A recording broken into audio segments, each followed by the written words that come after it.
The last item that a handful of people noted as challenging was the round function. Now, again, I don't think the function itself is difficult, but nesting it within other functions can be, and that came through with the nested if functions. Honestly, rounding is really only used in a handful of specific scenarios, so more often than not, we simply format how we see a value using the increase and decrease decimal buttons, but it is important to understand the difference. So let's go through a quick example. Now, here on the top, we're going to just use regular references, and then on the bottom, we're going to round values and then see what the difference is when we do the same things to them. So for the reference value, I'm literally just going to reference the value. Remember, all a cell reference is clicking on the value in another cell to use it.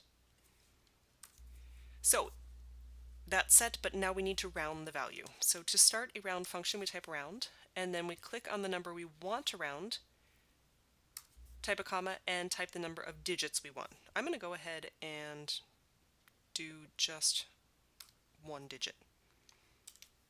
And press enter. So it changed this 43.4675 to 43.5. Okay, fine. I'll copy that down. This one came out 76, so when I rounded that to one decimal place, 75.9, because it would be 76.0, and it's just not showing that. So I will go ahead and increase that decimal place so you can see that it did round the number. It just chopped off anything that it wasn't using. And then I'm going to grab this and copy it over, so now we have, oh, here's another one. So this was 1.96, it made it 2. So when we compare the values, we have this 1.9667533, and this one is going to be 2.0. Here, I'll increase the decimal place.